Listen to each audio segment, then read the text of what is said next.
Hello friends, welcome to great programming. So friends, आज के इस सेशन में हम डिस्कस करेंगे वेरिएबल। सी लैंग्वेज में वेरिएबल क्या होता है और वेरिएबल का क्या काम होता है और वेरिएबल को हम अपने प्रोग्राम में कैसे यूज़ करते हैं। तो चलिए डिस्कस करते हैं। Variable is the memory location name which is used to store the value and its value can be changed. Variable एक मेमोरी लोकेशन नेम होता है जिसका यूज़ हम वैल्यू स्टोर करने के लिए करते हैं।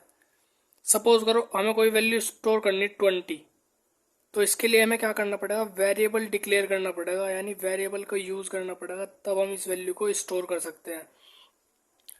और जब हम कोई वेरिएबल यूज़ करते हैं अपने प्रोग्राम में, तो उस वेरिएबल के लिए मेमोरी में जगह बन जाती है और उस जगह का या उस लोकेशन को जो नेम होता है उसको हम वेरिएबल बोलते हैं। तो वेरिएबल एक मेमोरी लोकेशन नेम होता है जिसका यूज़ हम वैल्यू स्टोर करने के लिए करते हैं और इसकी वैल्यू हम चेंज भी कर सकते हैं। तो अब हम ये डिस्कस करते हैं कि सी लैंग्वेज में हम अपने वेरिएबल को कैसे यूज़ कर सकते हैं। तो जब हम वेरिएबल को यूज़ करते हैं तो उससे पहले हमें उस वेरिएबल को डिक्लेयर करना पड़ता है, जिसको बोलते हैं हम declaration of variable.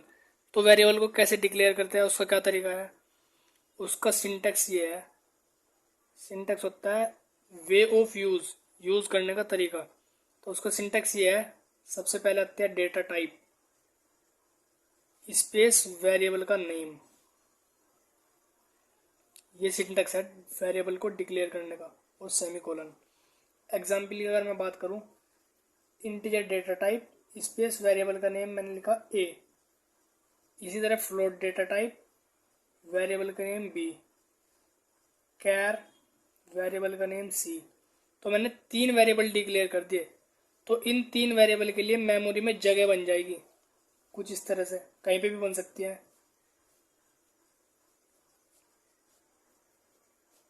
In 3 variable के लिए मेमोरी में जगह बनेगी। ये है सपोज करो ए, और ये बी, और ये सी। तो इस जगह का नेम क्या है, ए। तो ये क्या है, एक वेरिएबल है इंटीजर डेटा टाइप का।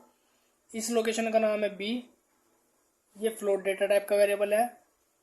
इसका नाम है सी, ये कैरेक्टर डेटा टाइप का वेरिएबल है। यानी वेरिएबल एक मेमोरी लोकेशन नेम होता है और जिसका यूज होता है वैल्यू स्टोर कराने के लिए। तो इन वेरिएबल में हम वैल्यू कैसे स्टोर कर सकते हैं, उसका क्या तरीका है, उसको बोलते हैं इनिशियलाइजेशन ऑफ वेरिएबल। तो चलिए उसको भी डिस्कस करते हैं। तो हमने 3 वेरिएबल डिक्लेयर कर दिए, उनको मैं यहाँ पे लिख देता हूँ। पहला था इंटीजर डेटा टाइप का वेरिएबल जिसका नाम था ए, दूसरा था फ्लोट जिसका नाम था बी, तीसरा कैरेक्टर सी। तो ये 3 वेरिएबल मैंने डिक्लेयर करे, इनके अंदर हमें वैल्यू स्टोर करनी है। तो हम क्या लिखेंगे, ए इज इक्वल्स टू 10। तो वेरिएबल के मेमोरी के अंदर 3 वेरिएबल थे, ए, बी और सी। तो मैंने लिखा ए इज इक्वल्स टू 10। तो 10 वैल्यू ए वेरिएबल के अंदर स्टोर हो गई, यहाँ पे स्टोर हो गई 10। मैंने लिखा बी इज इक्वल्स टू 20.3, जो कि फ्लोट टाइप की वैल्यू है। तो ये फ्लोट टाइप के वेरिएबल के अंदर स्टोर हो जाएगी यहाँ पे 20.3। अगर हमें कैरेक्टर टाइप की वैल्यू स्टोर करनी तो हम लिखेंगे सी इज इक्वल्स टू ए, जो कि गलत हो जाएगा। कैरेक्टर टाइप की वैल्यू हम सिंपली स्टोर नहीं कर सकते, उसके लिए हमें डबल कोट्स लगाने पड़ते हैं कुछ इस तरह से। इनको बोलते हैं हम डबल कोट्स, तब हमारी कैरेक्टर टाइप की वैल्यू स्टोर होएगी। और डेफिनेशन की लास्ट लाइन क्या थी, which is used to store the value, यानी वेरिएबल को हम वैल्यू स्टोर करने के लिए कर सकते हैं। और लास्ट में लिखा था and its value can be changed, इसकी वैल्यू हम चेंज भी कर सकते हैं।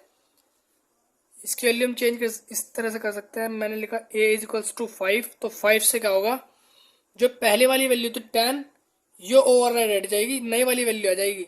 मेमोरी में से पहले वाली ओवरराइड हो गई, नई वैल्यू आ गई। इसी तरह बी में करा मैंने 5.6।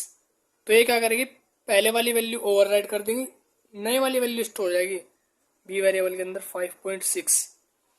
इसी तरह सी में कर सकते हैं हम। तो ये था वेरिएबल के बारे में कि वेरिएबल क्या होता है और वेरिएबल का क्या काम होता है और वेरिएबल को हम अपने प्रोग्राम में कैसे यूज़ कर सकते हैं, जिसमें हमने डिस्कस करा वेरिएबल की डेफिनेशन, डिक्लेरेशन और इनिशियलाइजेशन। ओके, क्लियर है? Thank you.